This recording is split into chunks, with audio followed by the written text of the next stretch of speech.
are going to continue on with graphing quadratics at the start here. So we're going to be looking at how we graph quadratics. And before we were looking at graphing quadratics in vertex form. Okay, but now we're going to talk about how we graph quadratics when they are in standard form. Now, we know what standard form looks like. We've been dealing with it. We just haven't sort of labeled it as that. So we say a quadratic is in standard form when it's in the form y equals ax squared plus bx plus c, right? So this should look familiar to us.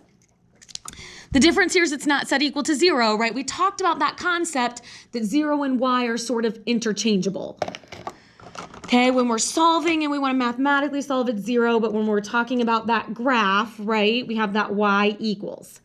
Now, when we're in standard form, we don't have that nice a, h, and k to pull out. So we have some things we have to do a little bit differently. Good news, a is still a. So if a is positive or a is greater than 0, okay, then the parabola is going to open up.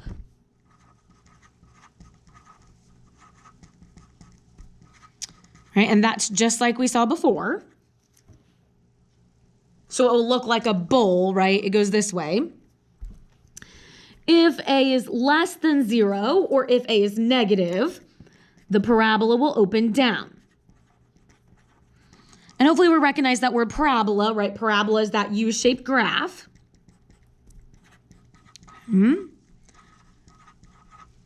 So now we'll be like a hill, this direction. So that's the same thing as we talked about before.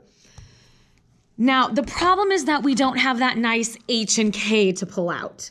So we have to do a little bit more work to be able to find the vertex of a quadratic in standard form. Okay, so that vertex, that sort of h value that we're used to for the axis of symmetry, which fills in there, is gonna be found by saying x equals negative b over 2a. Now, this actual statement of whatever this value is and saying x equals, that's our axis of symmetry.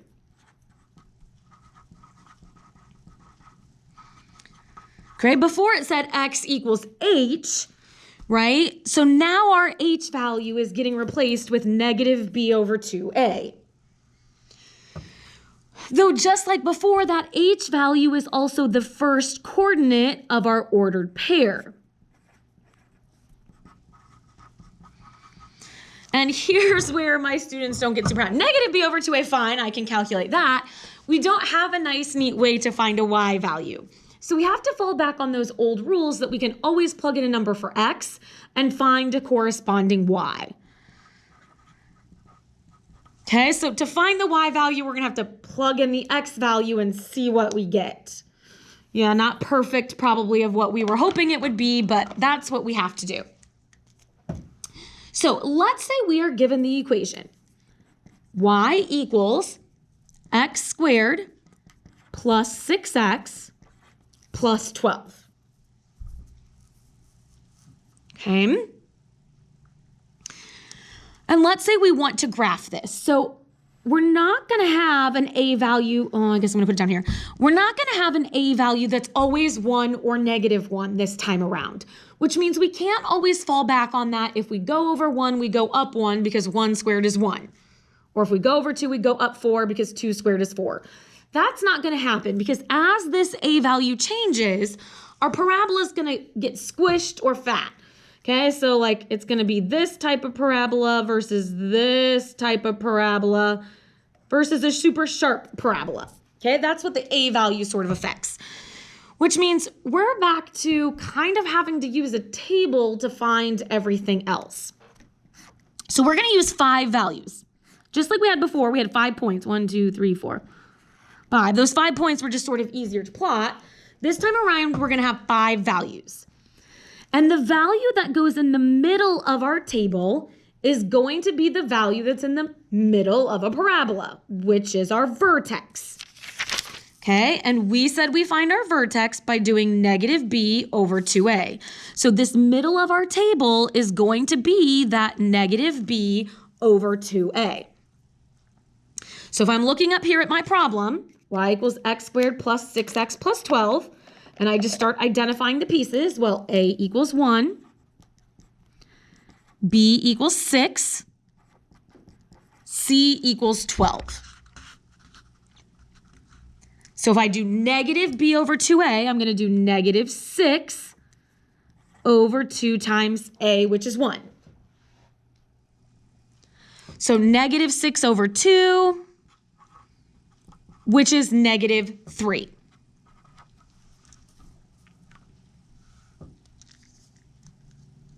Okay, so that's what gives us this value right here. Now, to find the rest of the vertex, we have to plug that x value in. So think way back when we first started functions, right? Whatever x value we got, we could find its corresponding y by plugging this value in for x. So instead of saying x squared, we'll say negative 3 squared plus 6 times negative 3 plus 12. You can do it by hand. You can use a calculator. Just make sure if you're squaring a negative in your calculator, you put it inside the parentheses with the exponent on the outside. Okay, that gives us an output value of 3. Okay, so we know right here, negative 3, comma 3 is our vertex. Well, 1 point isn't enough for us to do our parabola. Okay, we know that this parabola is going to open up because a is positive, but we need some more points on here. So to get those other points, we're going to go back to our table and start filling in values. And all we're going to do over here is not randomly guess, but we're just going to start counting in order. So negative 3, negative 2, negative 1. Negative 1, negative 2, negative 3, negative 4, negative 5. Right? I'm just counting along a number line. So I'm adding 1, subtracting 1, subtracting 1. And then we're just going to have to go through and plug each of these individual values in as well. So we'll say y, or y equals whatever, but negative 5 squared plus 6 times negative 5 plus 12. Now, the good news is, okay, and why I did this in calculator before, just like we did before with functions, we can just use our cursors and move this up and change those values into a new number. And we get 7. And then let's plug in negative 4. So I'm just going to change those numbers. And we get out 4. And let's plug in negative 2. And we get out 4. And let's plug in negative 1. And we get out 7. Now you might say, well, wait a minute, these numbers match and these numbers match, okay? That is not a coincidence.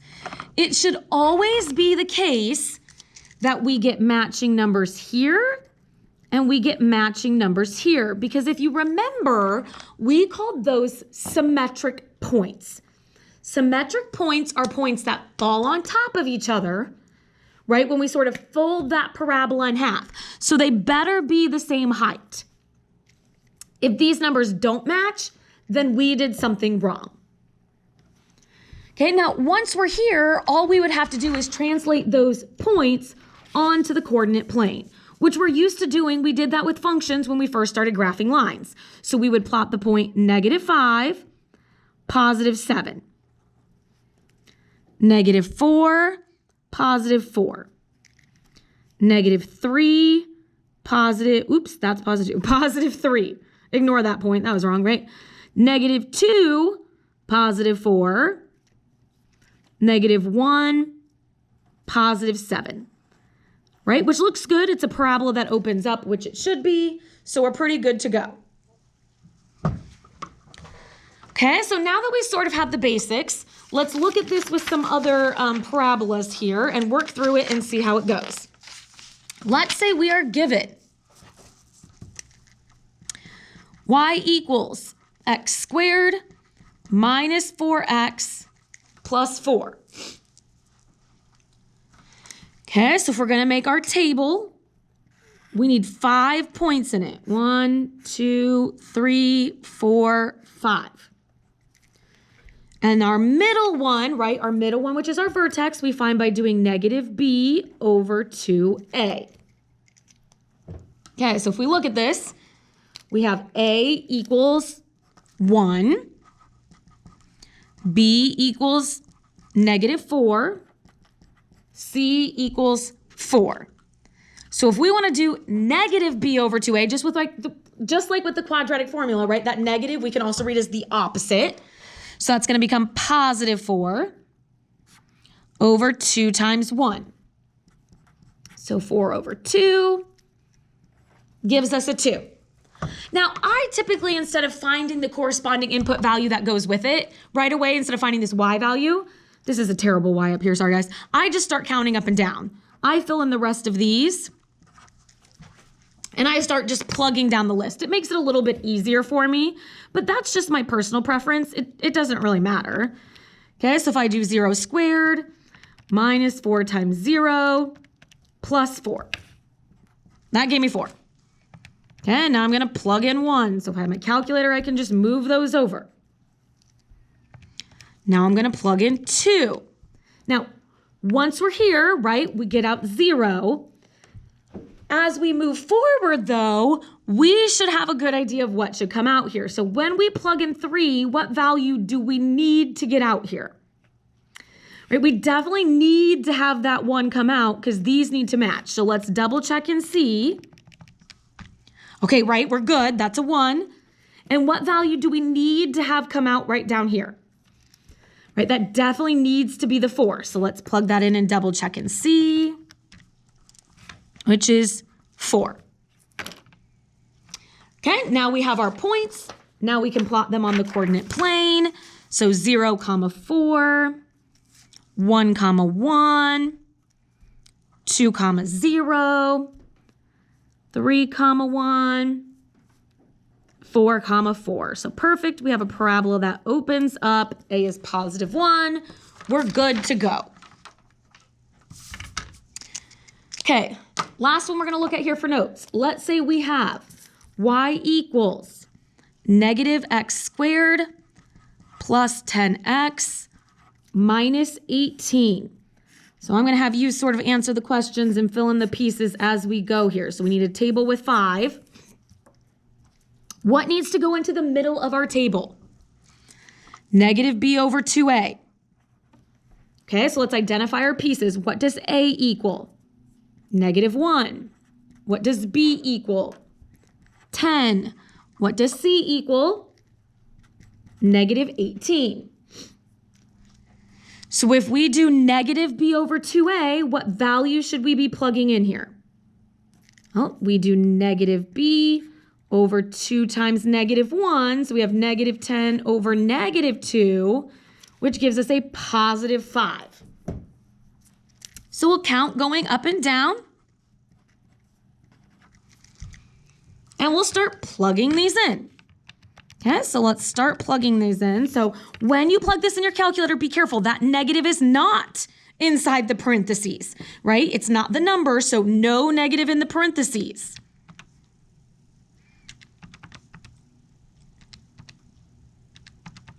Okay, and that gives us a 3. What do we get out when we plug in 4? We should get out 6. What should we get out when we plug in 5?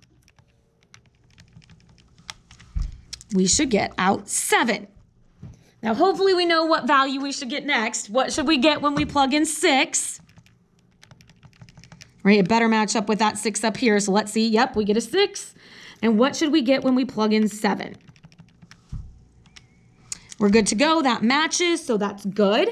So now I'm going to start plotting these points on a graph. RA here is negative 1. So should this parabola open up or should it open down?